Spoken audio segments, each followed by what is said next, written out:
Progression, not perfection. Hello. Hi. I just came back from a run, so I look crazy. Just had a meeting too after that, which went really good. So I'm happy about that. But that's not what we're here to talk about, right? We're here to talk about the artist's way. I've been reading this book, which is really a artist recovery course. Julia Cameron is the author of the book. She basically walks you through ways of recovering your sense of creativity, or just if not recovering it, finding it, honing it, nurturing it, to become the best artist you can be. Julia came out the gate swinging, so I'm gonna just say that. I have my notes right here, as well as the book, so I'm gonna be looking down. This is really just gonna be me talking to myself. Week 1 was about recovering a sense of safety. In the first section of week 1, she talked about shadow artists. A shadow artist is an artist who knows deep down that they're creatively inclined or have interest in pursuing the arts, but are too afraid to go after the dream, so they surround themselves with other artists and things alike to fill that void, never allowing themselves the opportunity. Artists themselves, but ignorant to their true identity. That resonated with me a lot because I feel like for a long time I was a shadow artist, mainly probably because of fear. I know it was because of fear of what other people would think, or what other people would say about what I was doing. So I would do things like in school. I was in theater, piano, guitar, keyboard, like all that.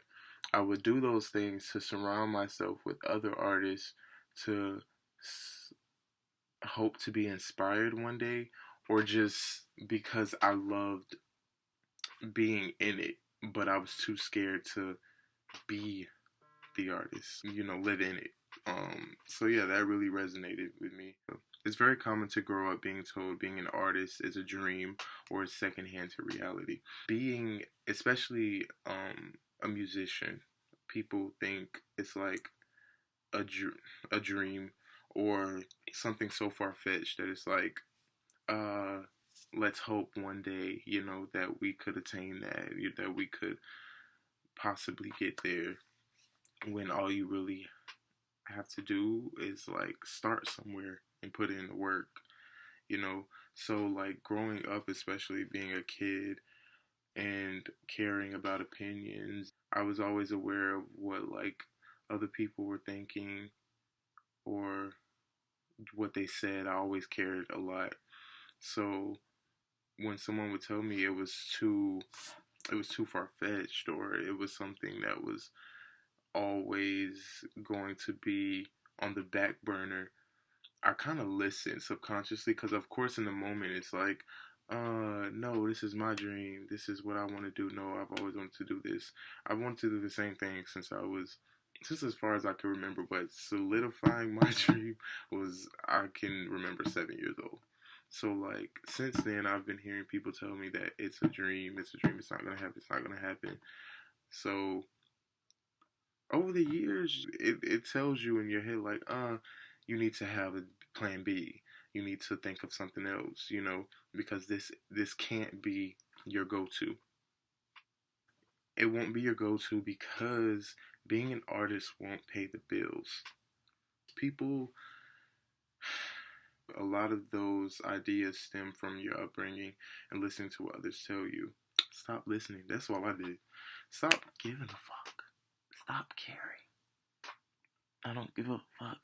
I don't care. I'm so tunnel vision right now that I really can't hear anything else. Like, it's so focused that the ears are turned off. The ears are turned off. There's a lot of shit in week 1. So we gotta break this down. Like, there's a lot of shit in week 1. Artists love other artists. Shadow artists are gravitating to their rightful tribe, but cannot yet claim their birthright. Mainly because I feel like with me at least, I love other artists because it's naturally what I'm going to gravitate towards because it's what I do. But I love seeing the passion in the art and how inspiring it can be.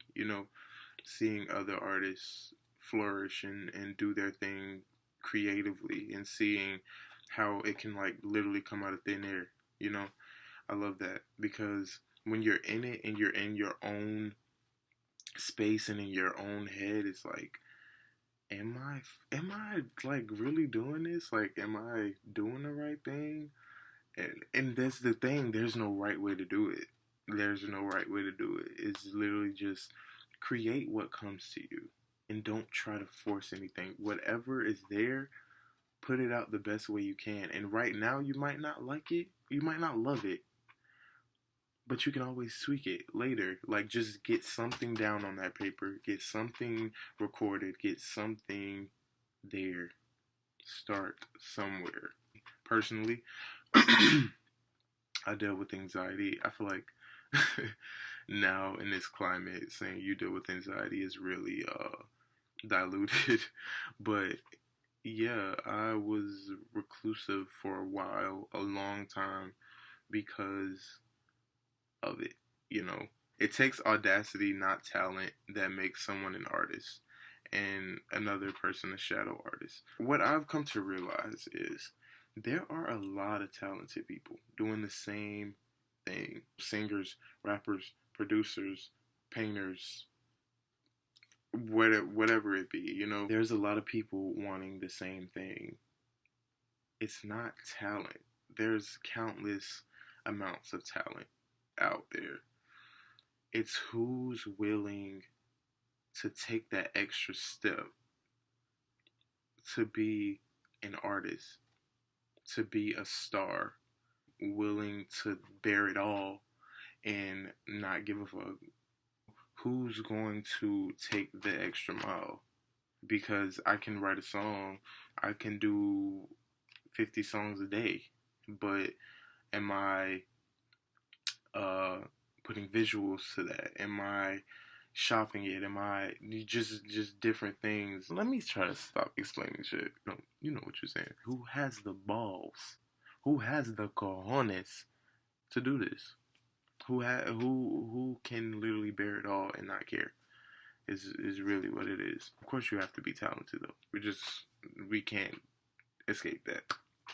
A note that I put in here: critics are just block directors. Just saying, like, they are artists themselves who are afraid or feel like they've lost it in some right, so they go into a profession dealing around it when they really want to be the artist creating the work instead of being a critic. To live a creative life, we must lose our fear of being wrong. Let me say Let me say that again. To live a creative life, we must lose our fear of being wrong. Julia. Allow yourself to fail. There are going to be bumps along the way, but people let those bumps, me, shit, everybody. Sometimes you let those bumps stop you or like halt you from doing it. And honestly, procrastination is one of the worst demons out there. Procrastination can literally kill a dream. It really can, because you're holding off on it. And why hold off what you can do right now, later? You got to lose that fear of being wrong to live your creative life. Just like listen to my music that I made a year ago or 2 years ago. 2 years ago was when I dropped my first EP, Flower Boy. And I'll listen to it now, and it's like scratching a chalkboard. It's not a chalkboard, but I really I have so many critiques, but it just lets me know that I've gotten better.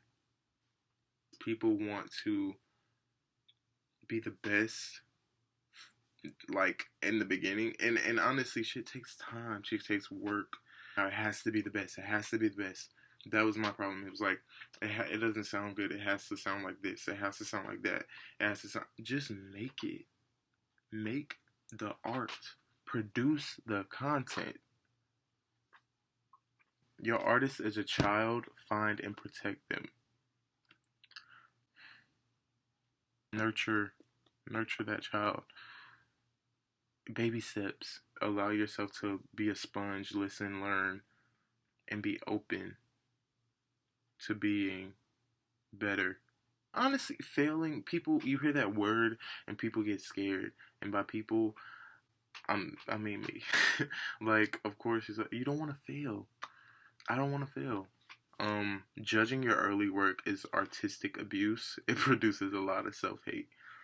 Julia did not come to play. Like, Julia came first week reading niggas, like, letting y'all know all that shit you thinking.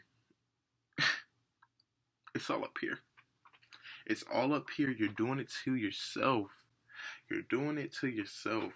Because being an artist and listening to or looking at or feeling your old work is like, especially if you are currently still creating and doing the same thing, it's like, wow, that sucks. You're ass. Wow. You made that? They listened to that? They like that? Did they like it? Did they really like it? Because you don't like it. Be honest, it sucks. But you have to appreciate it for what it was at that time. Don't be so hard on yourself. Just let it be. I've learned that because I've deleted a whole EP off of streaming services because I hated it that much. Progression, not perfection. Progress. She said something that really resonated with me. As an artist, you tend to believe like it's your career or nothing, because it takes so much focus and time and energy and blah blah blah, and people don't respect it the way it should be respected. So as an artist, a lot of times you tell yourself like it can either be this or that. I can either be romantically happy or an artist. I can either be an artist or financially fulfilled. All of those things are wrong. It doesn't have to be either or. It can be both. You can have both. They can coexist. Your creativity comes from a place of love. So how can't you have a romantic relationship? Get inspired. I wholeheartedly believe love inspires. It definitely inspires me. So this is probably the most common. Either being an artist or a job. Money or making these songs. Money, making these songs. Which one? Because you still got to eat. You still got to pay your car note. Take a chance on yourself. Please. It doesn't have to be either or. They can coexist. Make affirmations and tell yourself that you're worth that dream. You owe it to yourself. And she touched on something that I'm telling y'all, Julia, she talked about something called Imposter Syndrome that I feel like we all deal with. It's so easy to to tell yourself, who do you think you are? Are you really doing that? Are you really doing that right now? They're not gonna like that from you. Who are you? What are you doing? You know, that's imposter syndrome. Feeling like you're out of place in your own creativity. Or just anything, just feeling like you don't belong. A lot of times it stems from growing up and childhood experiences. She tells you to find out where these come from and literally attack them head on. Write them all down and deal with them as they come to you. You know, whatever comes to you at that time, deal with it. Write it on the page. Deal with it there. And leave it on the paper. That's what in this book she tells you to write everything down. Write everything down, including these things called morning pages, where you get up and You literally just write 3 pages of free think writing. Don't think about it. Whatever is on your mind, just write. Don't read it either. She tells you do not read it and go back and read it. Once you write it, close your notebook, leave it there, and plan for your morning pages the next day. I did not do them today, but we're not going to talk about that. He also talks about this thing in here called artist dates, where again, like it tells you your artist is a child, so you have to hone and nurture that child. So take your artist on a date. Something that makes your artist feel good. A child makes your artist child feel accomplished or happy. So you have to keep filling that well of creativity and happiness in order to get something out of it. For me, I've been always wanted to like get into painting. I love art. So I think I'm going to like dive into that, whether I suck or not. It is what it is. This is what this book is telling you to do. Stop. And look, stop it. Stop it. Art is subjective. Nothing sucks. Nothing sucks. Art is subjective. So, yeah, I want to get into painting. Just a lot of arts and crafts. I have to do things with my hands because I get bored very easily. I get sidetracked very easily. My attention span is not long, so I have to do things with my hands and to keep myself moving and things like that. So yeah, I have to plan my artist date, which will be fun. Catch up on that next week. That was really the end of week 1. It was a lot, right? I'll be back with week 2, a catch up of basically how the artist date went. Week 2 is titled Recovering a Sense of Identity. So that should be fun. I can see she already onto some shit. Julia not playing, but I'm loving it so far. I'm loving it.